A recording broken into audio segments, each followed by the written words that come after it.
You're listening to the Apple Insider Podcast. Welcome to episode 37 of our show, where we discuss the latest news about Apple, iPhone, iPad, Mac, Apple Watch, Apple TV, and more. We're recording on Thursday, October 8th, 2015. I'm Victor Marks, and with me is our managing editor, Neil Hughes. Hey, how's it going? Hey, Neil. And also with us is Mikey Campbell. Hello. Do you need a website? Why not do it yourself with Wix.com? No matter what business you're in, you can get your site live today. With hundreds of templates and easy drag-and-drop features, it's simple to customize, and there's no coding needed. You don't need to be a programmer or a designer to create something beautiful. Go to Wix.com and create your own stunning website. It's easy and free.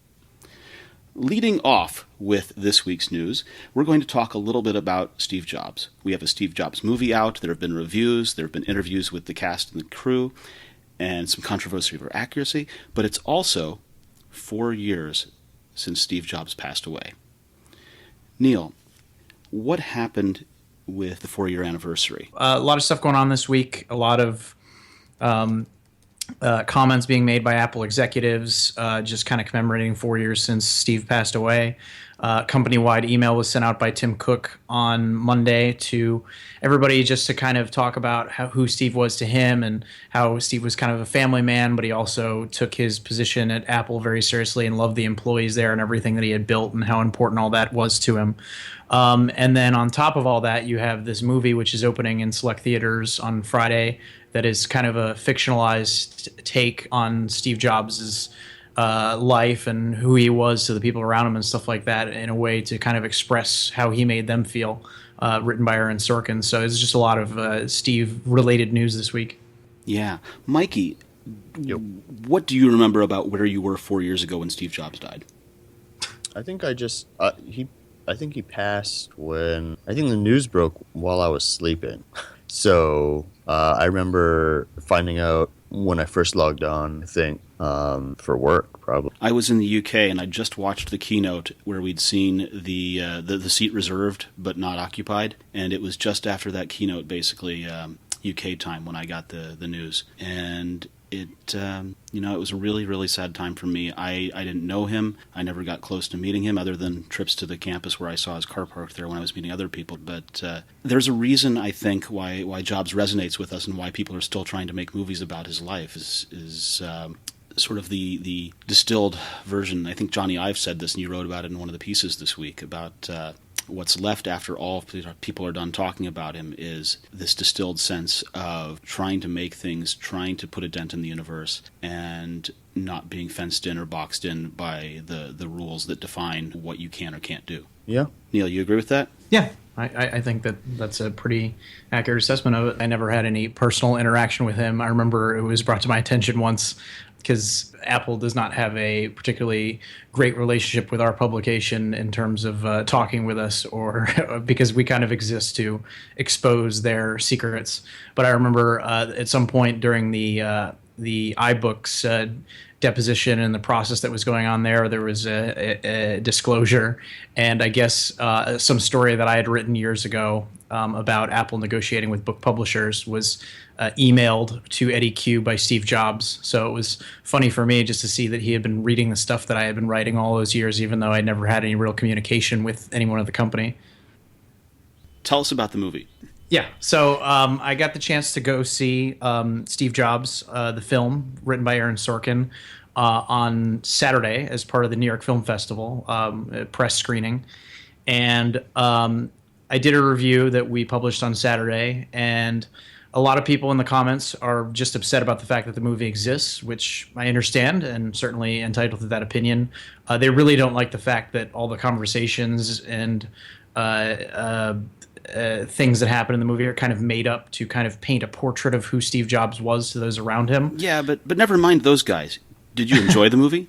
I really enjoyed the movie. I think a biopic, or as some people call it, a biopic, I think that it's a tough movie to make and to make exciting. They tend to be pretty standard narrative structures, and a lot of times you can get a great performance out of a biopic, but the movie itself is kind of paint by numbers. And so what I really liked that Sorkin did with this was he tried to do something new and different. If you didn't like The Social Network, which is another Sorkin scripted movie, then you're not going to like this one because very much like The Social Network, this one takes some liberties, obviously, with the characters and their and what they say to each other and how they interact with each other. The biggest egregious thing for me in The Social Network was obviously about Mark Zuckerberg and the founding of Facebook. In that film, kind of the impetus for Mark Zuckerberg founding Facebook was he wanted to attract a girl. And in real life, Mark Zuckerberg has been dating the same woman for many years and married her a few years ago, and they're having a child together now. So it was a completely made up purpose for him narratively in that film. So, right, but this is a film about jobs. So was there anything egregious that bothered you about this film? No, I thought it was a pretty fair take on it. It was very humanizing. And it was honest. I mean, obviously everybody knows that Steve Jobs was a difficult guy to deal with, but it gave some purpose and some meaning to and some context to it in a way that was very interesting. And really, the heart and soul of the film is Steve Jobs' relationship with his daughter, Lisa Brennan Jobs, who at one point he denied was his. And over the course of the film, they kind of start to understand each other and come to terms with one another. And then to a lesser extent, there's also Steve's relationships with Steve Wozniak and with John Scully, which are very complicated and a lot of heated dialogue there. And really the core of the film, though, is Steve's relationship with Lisa and also with Joanna Hoffman, who was very close with him and was known in inner circles as the only person who could really stand up to Steve and that he would listen to and respond to. And the movie kind of gets all of those elements pretty well, and you get to see the dynamic of those characters. Obviously, the fact that it's set during right before the launches of three major products over the years, the first Macintosh in 1984, the Next computer in 1988, and then the iMac when Steve returned to Apple in 1998. Very almost to the point of silly that everybody would come and start bothering him 20 minutes before he's got to go out and give a keynote. But it creates a heightened sense of drama and excitement for a subject that could otherwise be kind of dry and boring. And it's really well acted. The script is really well done. I really enjoyed the film quite a bit, and I would recommend that anybody at least go in with an open mind and see it. And I noticed you called out that 3-act structure. What I remember reading about some of the Q&As with the cast and crew was that they filmed it in 8mm, and then they filmed it in 35mm, and then they filmed it again in the third act in HD. Yeah.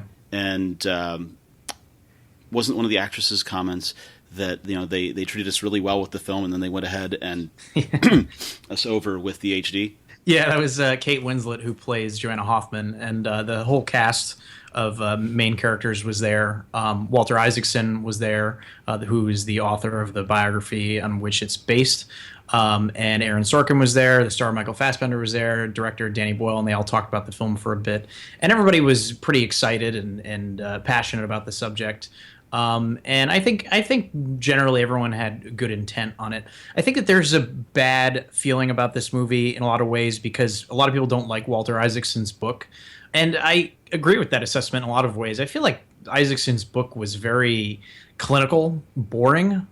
And I wouldn't say that about this movie at all. I think that a lot of people feel that Isaacson's book focused too much on the negative aspects of Steve and who he was.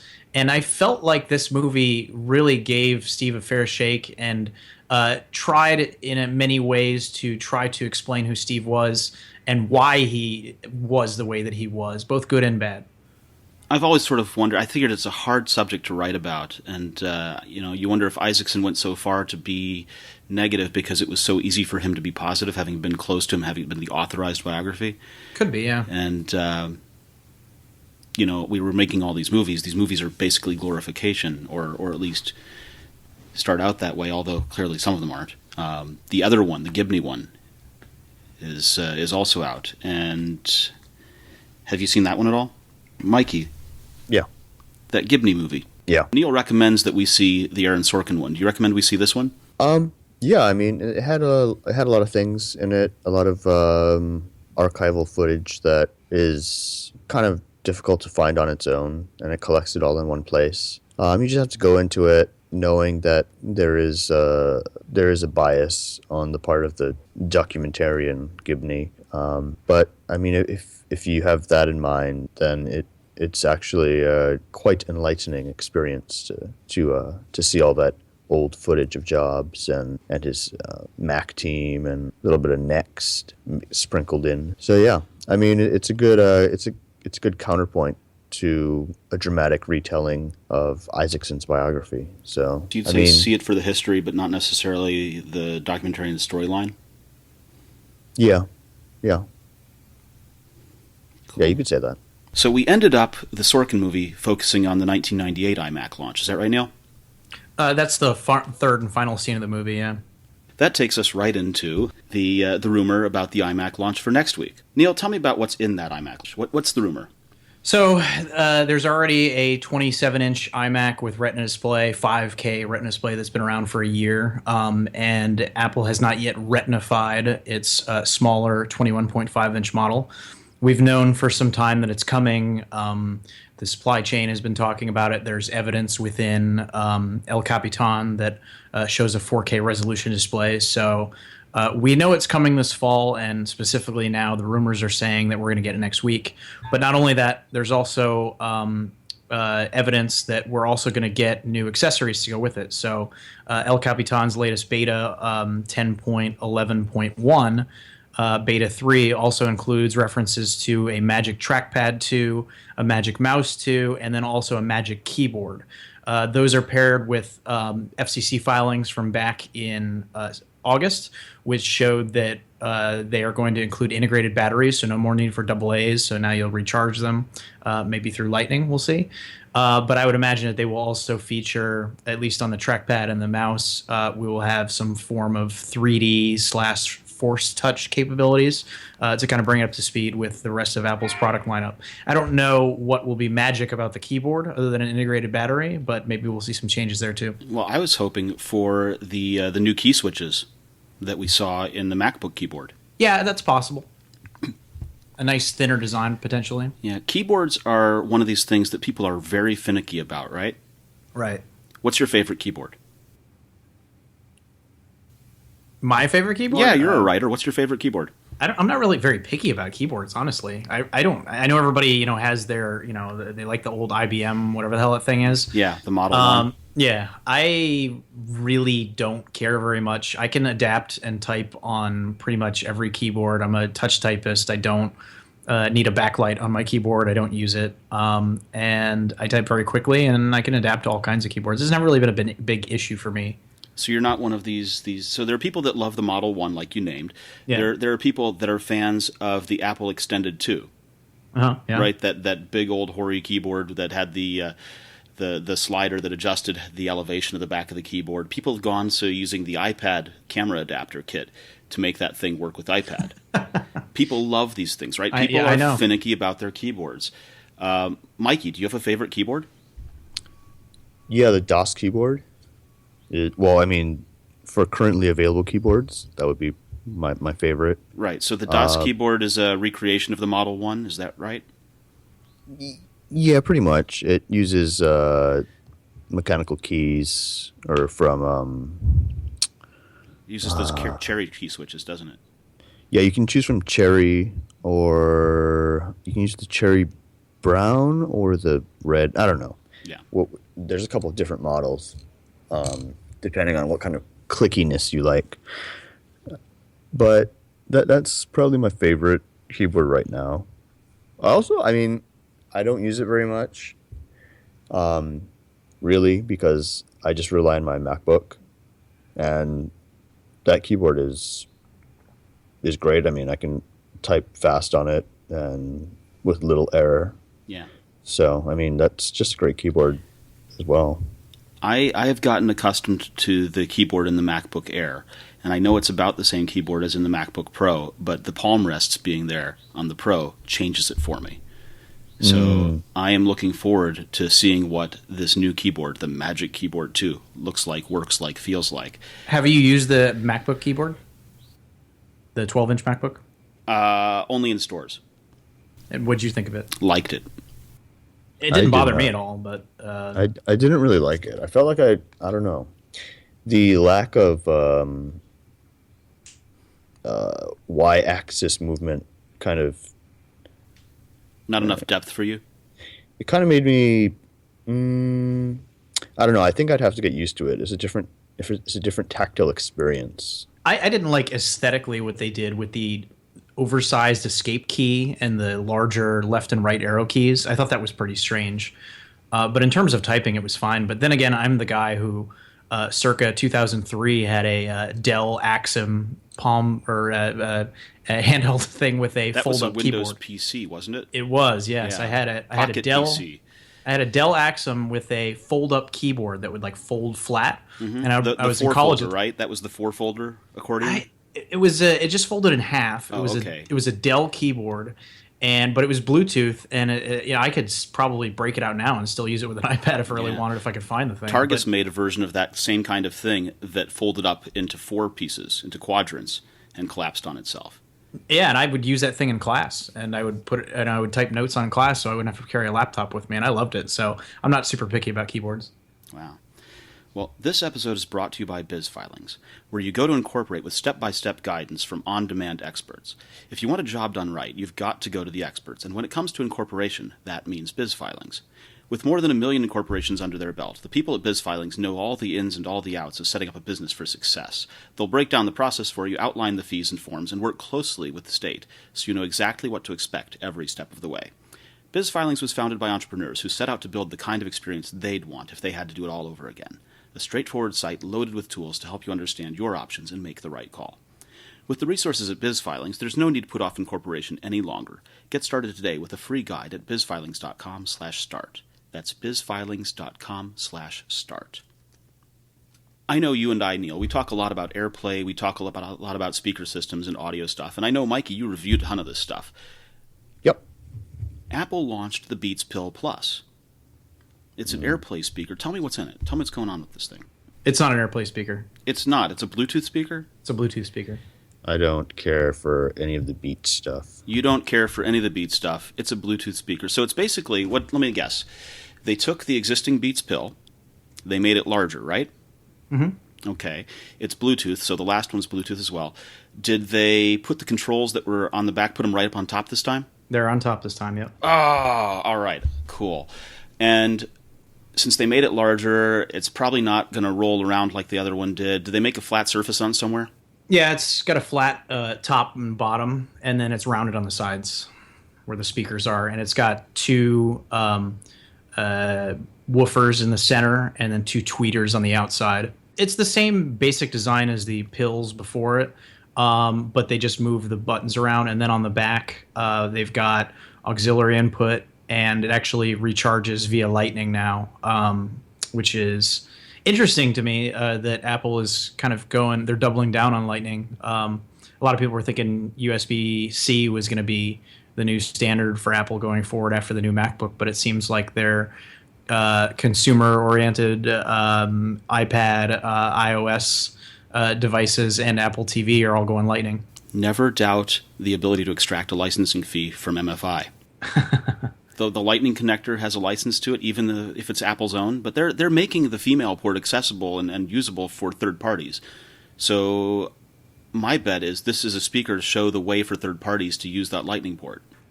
Yeah, I'm excited. I think it's cool. I would have been fine if they found a way to charge the MacBook over Lightning, honestly. I think Lightning's great. I like Lightning. I like USB-C. I'm waiting to see how it shakes out and if one wins over the other in the long term. But leave it to Apple to stick with the standard for far longer than anyone expects, right? I mean, think back to FireWire. Yeah, I think this makes it pretty clear that Lightning, for all the people that were concerned or thinking that maybe Apple was going to switch to USB-C on the iPhone in the future, it's just not happening. Now, I did say AirPlay, and I was wrong about that. But we do have an AirPlay story this week, right? Don't we, Neil? Yeah, the new Bowers & Wilkins speaker was announced today. That's a high-end $400 speaker. And it does have support for AirPlay built in, which I found to be kind of interesting because, like you said, Victor, you and I have talked about this a lot, and our love for AirPlay and how convenient it is and how nice it is to use. Unfortunately, AirPlay support seems to have pretty much dried up from a lot of these companies. You don't get a lot of AirPlay speakers. Not even Apple's making them right now. So the fact that this one has AirPlay, I thought was pretty neat. So is this a big Zeppelin? Is this the seriously wide blimp-shaped thing? Yeah, exactly. Yeah. So this is the third version of this they've made. They made the original Zeppelin that was a 30-pin dock, and they made the second version, and this is the third one now. Yeah, and I was wrong on the price. I said $400. Sorry, it's $700. That's a wee bit different, isn't it? Yeah, a little bit. I remember that the earlier versions. Oh well, you were thinking pounds, right? In British pounds, it's $4.99. Yeah, $4.99. Yeah. They did have an AirPlay Zeppelin. This is the second AirPlay. I think the second version of Zeppelin was an AirPlay one as well, but it was among the very first AirPlay products to come out. And it was so early that it didn't have a good path for how you got it onto your networks. You had to use a laptop, go to a browser page, enter in the information in the browser to get the old Zeppelin onto the network. This one should be much smoother. I really just enjoy AirPlay. I enjoy the ability, if I'm playing music from my Mac, to stream to multiple speakers at once, have multi-room sound. Wait, how are you doing multi-room sound from your Mac? Are you using iTunes? Okay. Yeah. iTunes has a built-in support. Unfortunately, iOS does not have multi-room sound support, but iTunes does. So if you load up your music on your Mac, you can say, I want to play this in the living room, and I want to play it in the game room, but I don't want to play it in the dining room or something like that. So I really enjoy that, and I use Airport Express with that. And then sometimes I'll use it with my Apple TV, but the problem with that is you got to turn on your TV and all that stuff. Whereas when I'm using an Airport Express, I can just have a speaker plugged in that's just always on. And so it's just bam, take out my iPhone, bam, open up my Mac, just start playing music. Everything's ready to go, and it's just constantly waiting to fire up, which I love. Now, you mentioned iOS, and so my tip for you for iOS is have your Mac open, have iTunes controlling all of your speakers, use the remote app on iOS. Mm-hmm. And you'll then be able to control what iTunes is doing. You can even do that on Windows PC if you're that unfortunate. If you've chosen that path, yes, you can do that with the Windows PC. Speaking of Apple TV, because you mentioned your Apple TV in this setup, Apple is announcing that they're going to release an Apple TV Universal Search API for third-party developers. So one of the big things coming out of Apple TV was Universal Search, right? Yep. And Cook confirmed that developers will be granted access to the API so that they can have Universal Search for their apps included within Apple TV. So that means when I say, hey Siri, find me all of the James Bond movies with Sean Connery, it's going to search all of the things available to it, including these third-party apps, right? Right. Cool. Am I the only one looking forward to that? Maybe. I mean, I'm not sure. Are you subscribed to a lot of different services, or? Some. I have Netflix, I have Hulu, and I'm always considering swapping out Hulu for another service, especially after my most recent experiences with Hulu. So, you know who should be excited about this is Amazon, even though they're insane and they have decided to stop selling and are kind of going antagonistic in many ways with competing devices from their own set-top box, which I don't think anybody is buying. You got to think that Amazon wants to put Prime Video on here and integrate with the search, right? I mean, I don't think they do, or they would have done it by now. We don't know what's going on there, right? Is it because Apple didn't want to have Prime Video on there, or is it because Amazon didn't want to have it on there? Well, we can extrapolate because Chromecast invites everybody and doesn't care who you are, and they expressly chose not to, and they blocked other people from making Prime Video work with Chromecast. I don't understand this at all. I don't get it. And speaking of Chromecast, I updated the Chromecast app on iOS today and got Universal Search on Chromecast now. I just don't understand it, because if you're Amazon, presumably you make more money off of selling Prime subscriptions than you do off the hardware, right? That's their business model, right? Yes. So what do they care? I mean, if they sell you a Amazon Fire TV, it's at a loss, right? Or at least break even. They're making some margin on it. They're not making lots, right? I mean, their pricing is the same as a Roku, is the same as a Chromecast for the stick. Actually, it's more than the Chromecast for the stick. They've got margin. They're making money. Do they?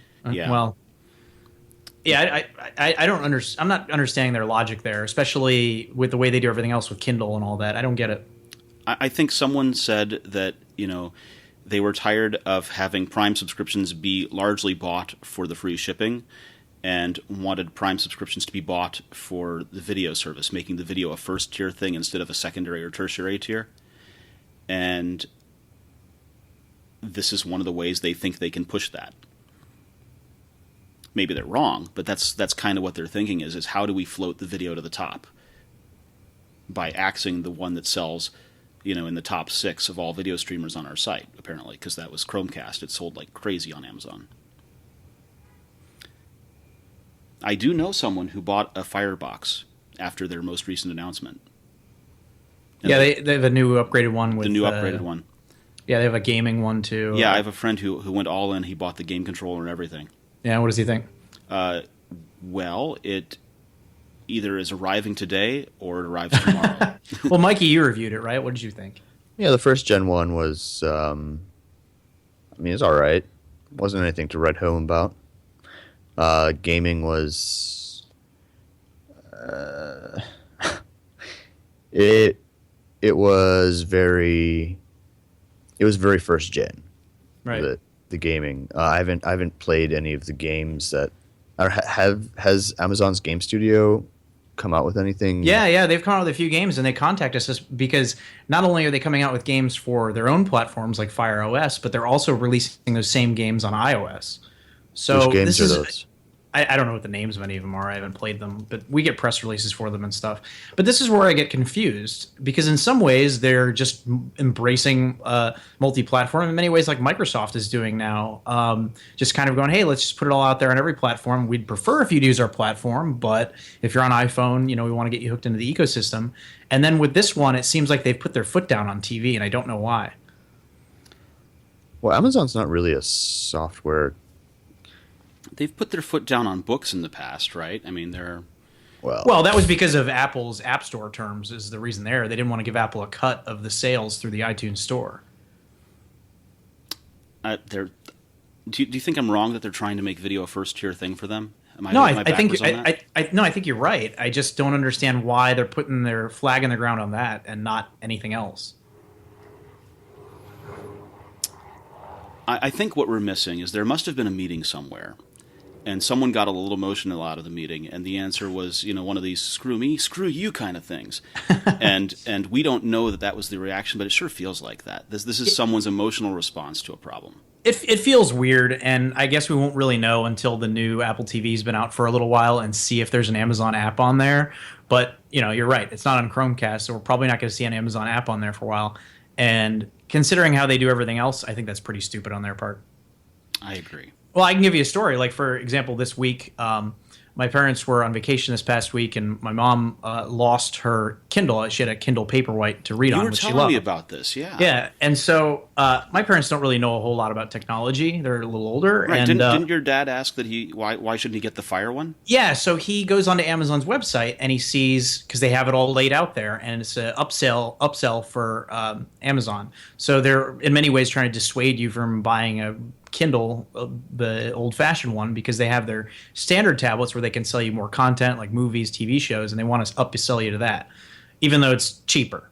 So my father goes on there and he looks at it, and the Kindle Paperwhite is $130 or whatever, and they're cheap and they don't use a lot of technology. So he's going, I don't want to spend $130 to buy it, because I bought him the original one as a gift, and now they see how much it costs. They're like, oh, we don't want to spend that much. So he emails me and he says, why would anybody buy a Kindle over a Fire tablet? Because he looks at it and he sees, the Fire tablet has a color screen and it plays movies and it only costs $100 because that's what the entry-level model costs. And I tried to explain to him, it's like, you can use your Kindle for like 40 days of straight reading without the battery dying. You have a much easier on the eyes black and white screen. And by the way, that $100, sunlight, yeah, sunlight reading. And then by the way, that $100 Fire tablet is a piece of junk. It runs slow, and it's got a proprietary OS that you're going to have to relearn how to use, and you're not going to be able to get all the apps you can get on an iPad or even in many ways an Android tablet. And it's got this like content first operating system that's designed to sell you movies and stuff. So that's why you don't want to spend your money on that. But I can see where a lot of consumers go on there and they just go, okay, I'll buy this. And they end up with a bad experience or whatever.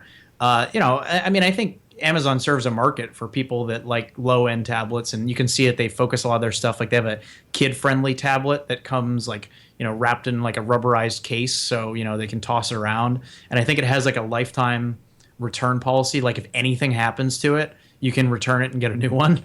But there's something about Amazon stuff that just reeks of desperation, isn't there? I think the problem is that it's schizophrenic, right? Some of it's totally desperate, and some of it's very confident, and some of it's just kind of they don't even care. And you never know which Amazon you're dealing with at the moment. That's true. I mean, has anybody heard about their phone in a year and a half? Like they announced it and then it immediately just died. Man, when they started putting the packing tape on boxes advertising the phone, I was sure I was going to open up the box and find a phone inside the box, right? That's how desperate I thought they were about the phone. The option would be free 2-day Prime shipping, or get it next week and we'll give you a free phone. And I would have said yes because, why not? I would have tried out the phone. But I think those phones got to be available for like $100 now. If that, probably giving them away like I said. Less than that. Yeah. Well, speaking of things we're not giving away, I want to talk about SoftLayer. And SoftLayer delivers a cloud built for flexibility. Your business applications' computational workloads are unique, so you deserve cloud resources that meet your needs. And SoftLayer is one of the only cloud providers that provisions dedicated servers and virtual servers from a single seamless platform, all on demand, all connected to the same open API, and all connected to a global private network, allowing you to scale your workloads up and down quickly and have ample space for your storage-intensive tasks. SoftLayer is an IBM company, and IBM uses SoftLayer as its cloud infrastructure for all of IBM's cloud products. All of our listeners have the opportunity to get $500 of cloud infrastructure by visiting softlayer.com/podcast with a capital P. You can order bare metal servers, virtual servers, storage, networking, and security services from your choice of data center, and there are 24 data centers around the world. Visit softlayer.com/podcast with a capital P to get started with your $500 off servers, storage, network, and security on a cloud built for flexibility from SoftLayer. Microsoft. We talked about Amazon and Amazon's tablets and all of their woes. Let's talk about Microsoft. Microsoft has been making kind of a comeback in the past few years, right? They started out by throwing out Pocket PCs. So your old Dell Axum stuff is completely gone. They moved to a new interface that was at one time called Metro and is now just called the Windows interface. And they've slowly been unifying these things. So they've now arrived at this thing where they've got Windows 10 on the phone, Windows 10 on the tablet, Windows 10 on the desktop. And developers can cross-compile and have their app run on all of these things all at the same time. So they've come to this one OS convergence that we thought WebOS was going to do, that we kind of thought for a while macOS and iOS was going to do.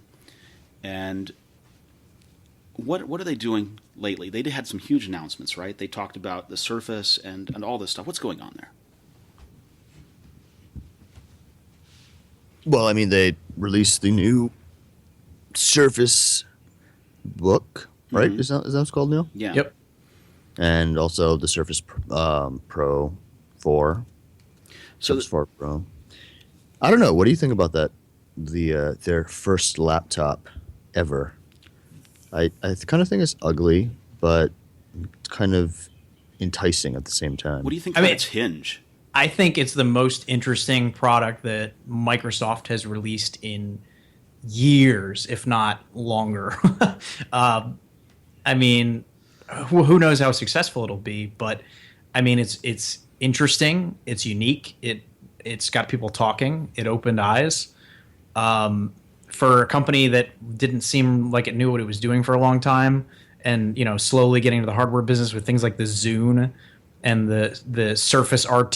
Hey, I still have my Zune. Do you really? Yes, well, I do. I got to give Microsoft credit on this one. I didn't see it coming. I mean, I'm not going to buy one or anything, but it's a little ugly, but it's a interesting product and it's doing something different. And I definitely see a use case for something like this. And honestly, this is where I would like to see the iPad Pro go in a few years or sooner. I talked before about how I'm excited about the smart connector. I would love to see some sort of keyboard style docking station that could boost the battery life or even the performance of the device and allow you to use it in different ways, And so I would like to see with this new Surface Book, let's have different types of accessories and docks that you can connect the tablet side of it to. So it's a laptop on the go, more of a desktop at home, other potential uses, other accessories you can connect it to. There's all kinds of potential. I think in many ways that's going to be the future of computing in these devices. Combine that with access in the cloud and the ability to bring all of your information with you everywhere.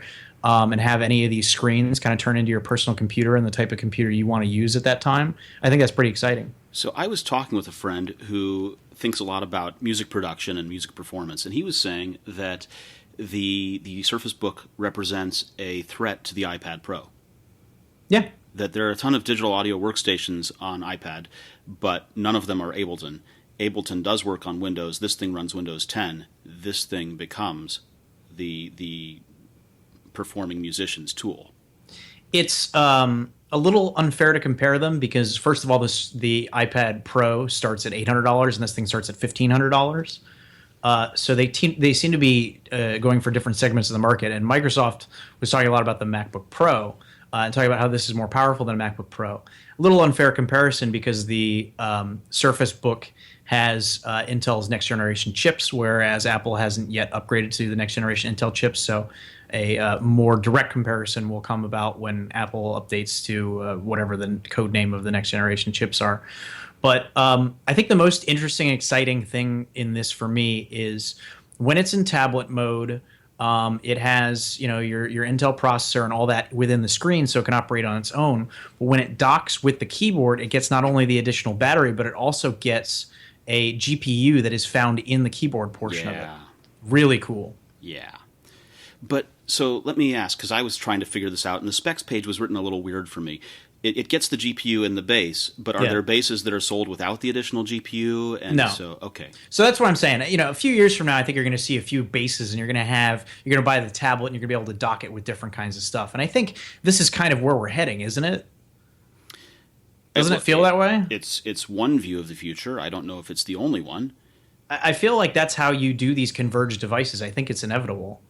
I mean, it was one of the promises of Thunderbolt way back was that you could use an external GPU. Oh, I wish they had done that. How cool would that have been if they had released a Thunderbolt display with a GPU in the display? You could dock your MacBook Air to it. On the go, you have a super light laptop, and then at home you plug it in, and all of a sudden you have way more graphics power. Well, there were these PCI Express or PCI Extreme or whatever the connector People was. hacked it. Right? That plugged into Thunderbolt, so you could do that kind of thing was the idea. Nobody made one, though. They were just hacked. There was no official sanctioned Thunderbolt GPU. But the technology was capable of it because of the throughput of it. There was enough speed and bandwidth there to have an external GPU. People hacked it as proof of concept. But I feel like there's a lot of potential for something like that where you want a super low power device on the go that's going to get 15 hours of battery life, 20 hours of battery life, really light, really thin. But then when you need that extra horsepower and you don't need to be on the go, you can turn it into that and it can become that device. And I think that that's what this is in many ways. It can be a laptop and have more horsepower, or you can just grab it, throw it in a backpack, and have a nice little tablet that works. Wild. It's a cool view of future of computing. It's a modular view, but Apple's always been kind of opposed to this modularity, so it's going to be interesting to see where that goes. Well, I think they're changing. I mean, if you buy an iPad Pro, you can get a pencil. You don't need the pencil to work with the device, but that's a new input method that opens new ways of computing with the device that you couldn't do before. Same thing with the smart connector. You can connect this keyboard to it, and it doesn't have to be a powered keyboard or plug-in or anything like that. It attaches magnetically, and it can be nice and thin and give you this laptop-style experience on the go. So I think even Apple is heading in that direction very slowly. Well, I'm hopeful. I'm hopeful that you're right. Let's talk a little bit about 4K video. There was an article that was posted on AppleInsider that says that the iPhone 6s shoots better video than a Nikon DSLR. And it had a ton of comments. And I did the terrible thing. I violated Rule 1 of the internet, and I read the comments. So first, lay it out for me. What really was the article saying? There's a professional photographer who did a video comparing his Nikon to his iPhone 6S in terms of video. High-end Nikon that shoots video but doesn't do 4K. And the comparison of the quality in terms of obviously resolution, but also in color reproduction and stuff like that, shot in broad daylight was much, much better on an iPhone 6S than it was on his expensive Nikon camera. So that's just kind of a testament to how far consumer electronics have come. And, this photographer was just saying that in the future, companies like Nikon need to make sure they include 4K video support and things like that to their high-end cameras because it's important to photographers. Yeah. So the comments, if I'm going to quote one of the commenters. Oh, boy. Here we go. The gist of the comment was that this is a silly article and a silly test because the Nikon was on its default settings and the iPhone was adjusted and tinkered so that it would be the very best of its settings. No. This is a fair comparison, even if not entirely one-to-one, because you have to remember, it wasn't that long ago that DSLR cameras didn't even shoot video. You could spend $5,000 on a camera, it wouldn't even shoot video. DSLRs have been shooting video since 2009. I know. I'm just saying it wasn't that long ago. That's only 6 years ago. Okay. Your iPhone was shooting video before a DSLR is my point. So if you're comparing like that, consumer level stuff and things that people want to do with their cameras as it grows, the argument here is that companies like Nikon need to step it up and start including kind of prosumer type stuff like 4K video because it's applying to everybody, including high-end photographers. Definitely. Now, there's also an iPhone connected 4K Steadicam. You and I have been talking about Steadicams for ages, right? We were talking about how to try and shoot better video. What's interesting about this Steadicam? It's from DJI. It's called the Osmo. They just announced it as we're recording today. And $650. It has a gimbal on it, 3-axis gimbal, and an integrated camera. And it gets super smooth 4K video. And it connects to your iPhone to allow you to act as a viewfinder and also kind of control the video and switch between modes and shoot photos and stuff like that. But it uses the same technology that DJI has been using in their drones. So they have gimbal technology and live streaming technology. So it's kind of taking some of that stuff and turning it into a Steadicam. Right. And sort of a part of the first story about 4K video is that the iPhone 6S photos are sharper and they have better color because the A9 chip and the 12 megapixel sensor are working in concert. The photos are better than the iPhone 6 and the iPhone 6 Plus as well? Yeah, it's a higher megapixel count. The quality is improved, and if you have the larger 6S Plus, you also get optical image stabilization not only on photos but video as well. And I know Mikey has both phones, and he's been testing that out. Yeah, I mean, it's pretty good. It works as advertised. From last year, I mean, the main difference, of course, is the resolution boost. I saw a few color differences or color representation differences between the 6S and the 6S Plus. I'm not sure why that is, since it's the same sensor and same image signal processor. So, but it's a different lens, right? Because it's hardware OIS on the 6S Plus. Yeah, no, it's the same. It's the same lens. It's the same glass. It's just a different. It's set in a different stabilizer, right? I mean, well, you have. I mean, for hardware OIS, you have to have a different mechanism in there because it actually physically moves. Yeah, no. I'm saying the color is different. Mm-hmm. Yeah, but that's what I'm saying. Maybe that's why I'm not. Is that a part of the sensor where they said they were putting in? No, I'm mistaken. I'm confusing the keynote. I was thinking back to when they said they'd made the barriers between pixels to prevent bleed. The deep trench? No, yeah, the deep trench. That's the display, not the camera. It's no, that was the camera. Oh, okay. It's the sensor. I mean, it's the same Sony sensor, and it should reproduce the same colors. That, I mean, between it wasn't even in the video settings, it's slightly different. It's a different saturation.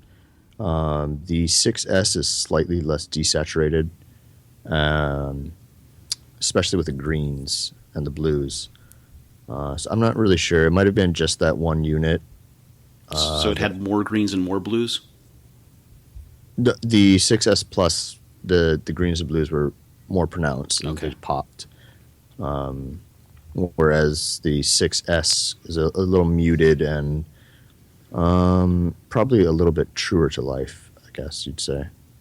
So it could have been just those two units. There might have been a difference in manufacturing or something. Yeah. Well, if you're a photographer, which one would you choose? If I was a photographer? Yeah. If you want to shoot videos and this is your camera, if you want to shoot photos and this is your camera, which one do you get? I would probably say the 6S Plus. The image stabilization is pretty. It's pretty amazing for the video side. You're still going to need, if you're a pro photographer, I mean, and for some reason you're using an iPhone to capture your footage, you're still going to need a setup around the iPhone. It's just not. It's an okay platform to build off of, but it's not complete by itself by any means. It doesn't. I mean, there's no. Oh, I agree. We've seen things like Beast Grip that adds lenses and carrying for it. We've seen people do different types of mounts to get lights on it. It's not a thing on its own, but. I saw the Phil Schiller tweet where he was talking about different news organizations that are using the iPhone as their platform for television. A Fox channel in Charlotte, North Carolina did that for a while. There's another channel that's doing it, another station that's using it, and he said that the iPhone's future will be televised, basically was his tweet, because people are using it as a pro setup. Mikey, I want to go back real quick to the DJI thing. Do you view this as a potential GoPro competitor? Because to me, I think that the biggest problem with GoPro right now is the shakiness of the footage just inherent from mounting it on everything. God, yes. Yeah, I mean, it's a different form factor, right? I mean, it still has a handle on it because it's a gimbal, but I feel like this is where GoPro needs to go next. Stop making your stuff smaller and thinner, and let's build in some hardware OIS into it, right? Well, I mean, always... What? Do you use software? Use software to correct that? I wanted to do it like Hyperlapse does, and like we looked at that other Kickstarter, Neil, that had the accelerometer that plugged into it and did it after the fact in software. But they still end up blurry and stuff. It doesn't work that well. Yeah, I mean, you're going to have to it crops it down. You lose the outer edge of the video to crop it down. But yeah, you do. But a lot of times they end up blurry, too, when you do this after whenever you pass it through a software extrapolation like that, it's going to add artifacts to the video. Yeah. But, I mean, of course, right now, mechanical is the way to go. But I don't know. I feel like we've gotten so used to the GoPro, like, shake, that it kind of adds to those videos in some way? I think for some things, yes, but I think that's where GoPro really needs to go next to stay relevant as your iPhone gets better and better and better. I mean, you can go and buy now these like GoPro style cases and mounts, like a hard case for your iPhone with swappable lenses on the front. And mounting stuff so you can put it on your chest and whatever, and you can basically use your phone as a GoPro. So when you can start to do that kind of stuff and your phone is shooting this amazing 4K video, how does GoPro stay relevant? My theory is that this ability to have stable shots built into the camera in some way that goes beyond what an iPhone can do is kind of the next big thing. Yeah, I mean, they should concentrate more on building out the camera platform as a platform instead of just shrinking it down in size. And charging the same price for it. But I mean, they have good market position, and I think one day they'll curry to the fact that that's what the consumers want. Mm-hmm. I don't think consumers are really that keyed into optical image stabilization yet. I feel like it's still kind of like it's not like a tentpole feature yet. Yeah, but maybe with I mean, with Apple, bringing it to the forefront, I guess more people are taking notice. Just bring it to the 6, please. The 4.7-inch phone. Give it to everyone. Yes. Well, this has been our Apple Insider podcast, recording on October 8th. I'm Victor, and we've had Mikey. Yep. Mikey, where can people find you on the internet? At Apple Insider, or on the Twitter at Mikey Campbell 81. And our esteemed managing editor, Neil Hughes, where can people find you on the internet, sir? Well, you can read me on Apple Insider, and I'm on Twitter at ThisIsNeil. Excellent. And if we shrink Mikey Campbell down and charge more for him next year, we'll tell you all about it next week on the Apple Insider podcast.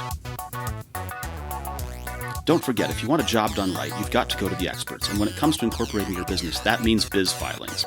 With step-by-step guidance from on-demand experts, incorporating a biz filings is the next logical step. Head to bizfilings.com/start and get things rolling with a free guide.